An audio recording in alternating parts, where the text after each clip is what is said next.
কি ব্যাপার, নদীর পাড়ে খুব ঘোরাঘুরি করছো তো? হ্যাঁ, নদীর পাড়ে চলে এসেছি। আরে বাপের বাড়ি এসেছি, নদীর পাড়ে ঘুরবো না তো কোথায় ঘুরবো বলো? নদী এলাকায় বাপের বাড়ি।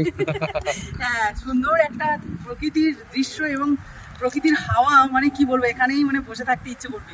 আর এই যদি গরমের সময় কেউ এরকম সুন্দরবনে আসো তাহলে কিন্তু এরকম 4টের পর থেকে একদম নদীর পাড়ে চলে আসবে। যত খুশি শুধু হাওয়া খাবে, হাওয়া প্রচুর হাওয়া, ঠান্ডা লেগে যাবে, পেট ভরে যাবে, পেট তো ভরবেই, মন ভরবে, তার সাথে কিন্তু মানে ঠান্ডাও লেগে যেতে পারে, এমনটাই হতে পারে। তো যাই হোক, আমাদের পাড়ার পরের পাড়াতে চলে এসেছি, মানে গ্রাম বলতে পারো। তো এই গ্রাম হচ্ছে গিয়ে দারুণ একটা নদীর পাড় রয়েছে, সেই পাড়েই দেখতে এসেছি। আর সেখানে কিন্তু একটা নৌকোও বাঁধা রয়েছে, মানে প্রকৃতির দৃশ্যটা দারুণ। তোমাদের দিনের বেলা যদি আরো সকাল সকাল আসতে পারতাম ভালো হতো, কিন্তু এখন সন্ধে হয়ে আসছে, সেই সময় এসেছি, সেটাই দেখালাম যেটুকু দেখেছি।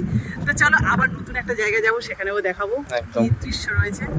সুন্দরবন মানে সুন্দর ব্যাপার স্যাপার, চলো পরে মন পড়ে যাবে। পরে ভিডিওতে আবার দেখাবো। অবশ্যই।